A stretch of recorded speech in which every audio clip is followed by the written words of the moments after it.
really going to be prioritized by any of the teams in the first phase. Heck, we might even, we might even actually see it ignored completely in the draft for game number 2. Joy is a bit of a gimmick hero. That's what I call her, right? Because it's all about just distracting the enemy team. Anyways, though, I do want to talk a little bit about this XP lane or just Blacklist International's draft, because in a lot of their drafts here, we usually see that Fredrin is used as a flex pick. Not for Blacklist, though. Every single time the Fredrin is picked up by Blacklist, well, not every single time, but 90% of the time, it's jungle, right? Yeah. They always want a playmaker on Edward. That's the reason you're still seeing that Lapu ban here, the respect being given out, and also the Claude ban. They want to get rid of a hero that can blink out of the Detonus Welcome, can blink out of the real pure engage from the glue, and even from the poke that's coming in from the far side. But I still like the way that Blacklist are drafting, because we've discussed that the way that they're going to win is through OHEB as well as AdWords. So now that they've seen at least 80% of the draft coming in from Echo, now they should have enough information to really understand what kind of heroes they should get, because if OHEB and Edward loses lane, they're going to lose priority in the jungle or the riverside, and that's really going to impact how Blacklist plays. So this last 2 picks will really impact, because at least now they've seen the Brody. What do you want to use against the Brody? They still need to put Matrix? Yes, but they also still need to put a hero on Agent Zero, and that might be the key. Benedetta's still open here, but it looks like Echo has an answer. Oh, no, there you go. We mentioned the Joy. And they left it open. It's the Franco from Yaoi too. I love it, right? Again, we mentioned about the Joy. More of a distraction than a prio pick, right? Yes. But it is a good pick here. Noticing that Blacklist International, they're going to have that back line really targeted down by Echo. So what the Joy is going to do here is to create space by being that annoying hero in the enemy back line. Thing is, though, Echo waited for this. They knew it was coming, right? It was either they went for a Kufra pick, a Cho pick, or they see the Joy, instantly they go for the Franco, they can lock the Joy down. Yeah, but given that Cho is banned out, Echo had the ball in their court. It was their shot to make. You mentioned the Kufra. Yaoi had a lot of crazy games on the Kufra. Chance to play that, but instead they go for the Franco. A game lost be damned, but we don't care about it going into the Valentina. We don't care if Haji gets it. And looking at it, is it going to the hands of Valentina? Yes, of course, yes, Haji, because again, there's a Fredrin. That's definitely Wise's hero. Yeah, I'm just going to say we're going into game number 2. Blacklist International going up against Echo. And what I wanted to say was that Echo picked up the most banned hero of Blacklist International. They keep banning out this Franco. So now Franco in the hands of Echo. This might be a bad game for Blacklist. Yep, and the reason why is because it breaks the Ubin. You don't get to engage on your terms. And in the hands of the playmaker, Yaoi, it's going to be a great way to, again, either set up a box that Blacklist is not comfortable with, or break whatever Blacklist is trying to do. And this is a similar approach to, again, what RRQ did against Echo yesterday, right? They picked up that Franco, but unfortunately for RRQ, they didn't have anything to build around the Franco. Meanwhile here, I was questioning the Brody pick earlier on. I was like, what? Brody into Lolita? Then you see the Franco and you're like, there you go. That's what it was for. You hook the opponent away, and what's the Lolita gonna do, right? Sure, she can actually jump in, flicker maybe to get that shielding down, but it's a bit too risky, and if Venus is on the receiving end of the hook, it's gonna be a lot to deal with here. And Venus right now is gonna be caught. Yaoi gonna throw the iron hook. Good dodge by Venus. Yeah, looking at this game, Blacklist International, I would say after the group stages, this Franco is a nightmare for them, because it is the reason why they've lost. So now we got to see their evolved form. Have they been able to find a way to fight against this Franco? Right now, looking at the lanes, not a lot is going on. Wise goes down to fight against Sanford, but I don't think they can secure a kill here. Too sustainable, gets out of that one. Wise is level 4, Carl TZ as well. Both of these junglers clearing very, very fast. In the end, it's Hachi who actually steals the gold buff away. Yep, looking at a potential 3v3, 4v4 down bottom as they both jockey for position, finding a good pull for this Lord. And it looks like Echo is the one first on the scene. Carl TZ whacking away. Oh, there's a ult!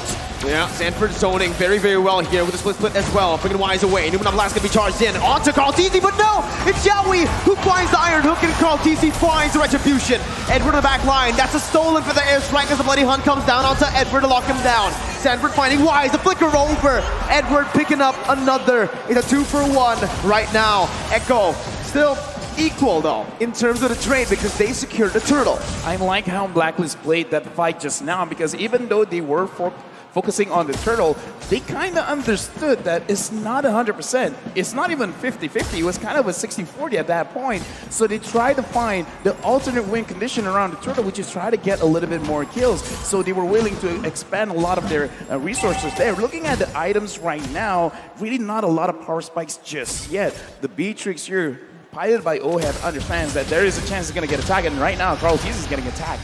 He is the frontliner though, so he's happy taking that damage in. Haji is going to be the one losing a whole lot of HP from Sanji. Venus does too, and now that mid control is for Echo. And you're seeing here the difference between Haji and Sanji, a Valentina and a Farsa. It seems like now, when the ult is ready on Sanji, he's just willing to pull it out and then force Haji to respond. It's all about timing. It's all about engagement. Oh. And Yaoi, did he do it? No, the Filipino sniper still confirms the gold crab. That was an insane calculation, man. An insane micro play by OHEB, right? He knows exactly how it was going to go down. Even with the snipes there. I gotta say, in my head, he was holding his breath and like, Yeah. 1, 2, pump, just get it. And I just want to touch a little bit about the emblems because in terms of scaling, I kind of feel like Blacklist, they have an advantage because OHEB is using a marksman emblem compared to Benny Cutie using the assassin emblem. He's going to have a lot of damage, but still, in terms of scaling, Blacklist, they have it in the bag, and now looks like Echo, they're just going to push Blacklist away. Don't push too hard. Oh, not an engagement that Echo wants to go for because, again, they spent a few ults there. Mind you, Yaoi still has the Bloody Hunt, still has a hook waiting on him. Benicudi as well, torn apart memory, goes for a pull, Numenor Blast charged up by the Queen, then as well by Carl Teasy. And Carl Teasy is going to be able to spin him out. That's the Bloody Hunt, locking Edward down. Edward taking low, but still able to survive for now. Torn apart memory popped in as Benny flickers forward to pick up the kill. Turtle over to Blacklist right now as Sanford jumps in with Swiss Split, bringing Venus back for the damage to come through once again. Sanji picking up. Yaoi almost finding the Iron Hook. That's demobilized. Haji pours the flicker out, and Echo will be able to take the better trade. 2-0. Turtle goes over to Blacklist, though, as well. It's actually Echo who took it. Wow, clear win now for the Orcas. Yeah, clear win because they have a lot of birds in the early stages of the game because Wise being in the front line, he can CC them for a bit, and OHEB, that was lucky that he did not get hooked. And so far, OHEB will be fine. Looking at the items, player power spikes right now. Looking at Edward, he's not going to be tanking a lot, but he can do a lot of damage because of the Genius Wand. So as long as he can prolong the fight, he can really help himself out, as well as Haji. Speaking of which, Haji is using a scale kind of itemization, so he's not going to be too strong right now, but I would say in 8 minutes, he's really gonna power through Echo.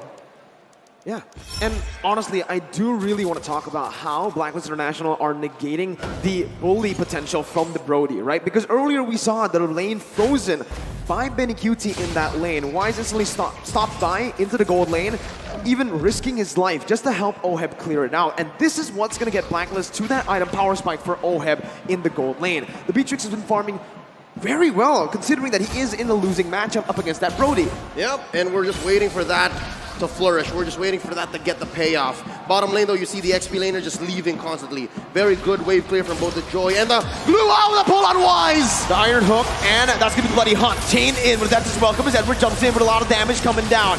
Sanji with the wings by wings, getting out. Numenor Blast and a feather airstrike stolen away by Haji with the IMU. Bennett's Rage, able to find the kill on the Sanford. Carl Teasy going to be gunned down. That's the Iron Hook to provide the peel necessary for Carl Teasy.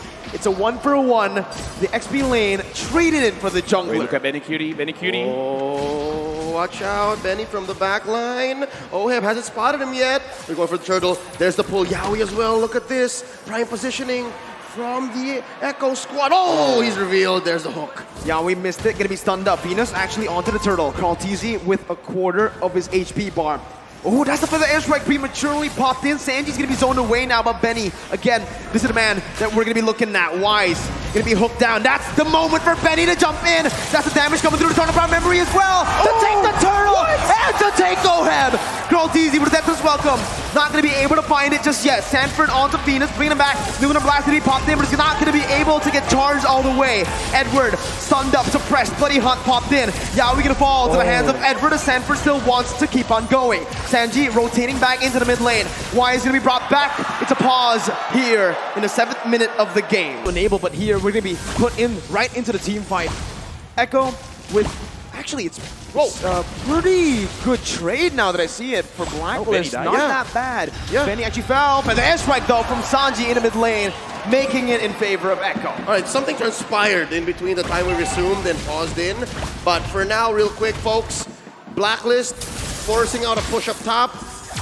Buff still secured per side, and we're looking at a possible kill on Edward. Nope. That's Edward for you. Gets out in relative ease again, right? Echo trying pressure, but now it's just for Blacklist International to punish in the goal, well, in the other side of the map, which is going to be the XP lane. They even tried to deny as much as possible from Benny, forced to use the torn apart memory to get those last hits. This is the world stage, so I'm allowed to be a little bit more critical looking at the way that the game is transpiring. We just spoke about this. Yaoi versus Venus, and Yaoi is going to be able to find that iron hook. Connecting onto Wise, bringing it back under the tier 1, and that's everyone collapsing. Benny with a torn apart memory back up on that cooldown is going to be able to secure it. Feather airstrike now on to Haji and Oheb. Haji going to be stunned up, has the Feather airstrike, but both teams disengage. King and the Queen in a flash goes out. I mean, Edward able to make the most of a bad situation, but LaFell, what does this mean? First of all, I just want to say I'm so glad I was interrupted because I was about to say Blacklist was actually looking pretty good because Oheb is going to scale up and Yaoi's not hitting the hooks, but never mind. Yaoi got a very crucial hook, and the thing is, this is the time where Benny Cutie, I would say, is almost at his max because he already has his Blade of Despair as well as the Fury Hammer. Enough penetration, enough raw damage. This is the time you force the fight. This is not about waiting. If you see an opportunity, just go for it. And it looks like Blacklist has already found their window. Haji pulling out Sanford, Carl TZ losing the pull battle against Wise. Blacklist have a small favorable position over the Lord. It's closer to the south, closer to Wise. If they spot on Venus, Yaoi throws out a hook. And the Lord dance continues. It's a very slow Lord dance. It's a macro-centric play here. Mid-control. Steel fought for, and that's going to conceal though. Yeah, we're going to be able to find Haji Bloody Hunt as well. That's the damage coming through, and a turn apart memory finds its mark.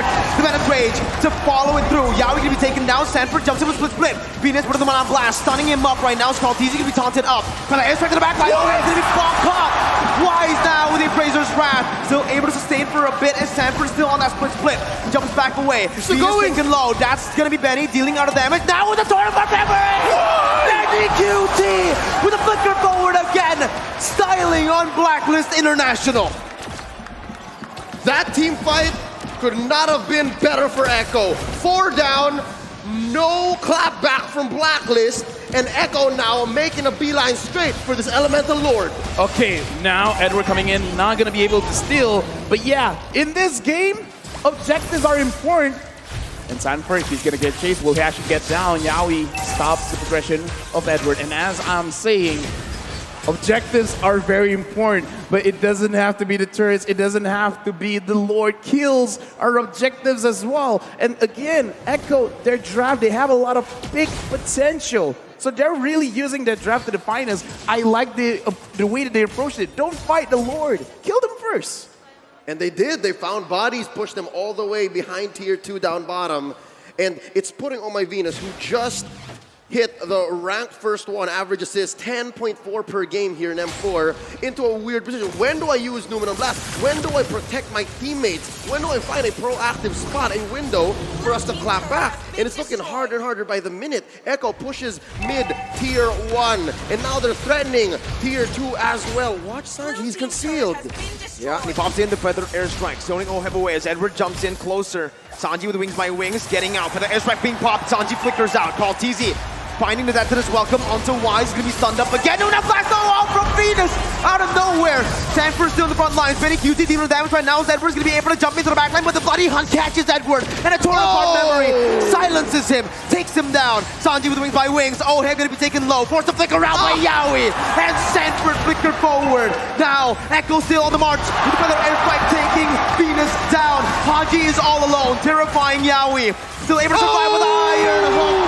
Connects again, and Echo have wiped out Blacklist International. They're looking for the end. No minions on the board. They're forced to back away. 5 for 1 plus 2 major objectives pushed in by the Orcas. This is both discipline and ruthlessness. Lafel, where'd they pull this from? First of all, I gotta say, there's a reason why Franco is the most banned hero for Blacklist International. I kind of feel like going to the next game, it has to be put into contention. Now, Blacklist, how this really happens is because Echo always finds a way to actually dish out damage onto Oheb, because every single fight, look at where Oheb is positioning. It's not that his positioning bad, it's just that he has to constantly run away. He has to run away from Benny Cutie, he has to run away from Sanji, from Sanford, from Yaoi. There's so many ways he can get caught, and it's so hard to micromanage all of it, especially when Echo, the way that they attack, sometimes Oheb doesn't see it coming. It sounds like Blacklist has been overloaded by Burst and also a good amount of CC. And those two things are lethal against a lineup like Blacklist, against the Ube strat. And they just can't pull it off here as Benny Cutie forces a push up top. And that's a clean tier 2 tower take, gonna help open up this Luminous Lord for Echo. Now 8K ahead at 13 minutes. That's insane. And on top of that, Benny's on a hero like the Brody, who snowballs like an absolute monster. And you can see here, this is the play by Blacklist International. They still want to contest. Lord taken to half HP. Carl TZ still on it. This is the Lord dance. At the mid lane, pressure will be popped in from Echo. 8,000 gold lead. The defender airstrike will be popped in. The zone of the members away. Carl TZ with the left as well, combining it. Haji stealing. For the airstrike again. The better spray. Down to the ground blast. Why steals it away? Yaoi got the money hunt, but it's all for naught. Set for all alone. Yaoi's gonna be gunned down.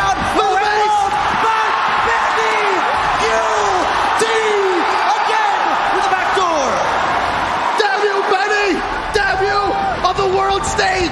He takes game 2 away from Blacklist International.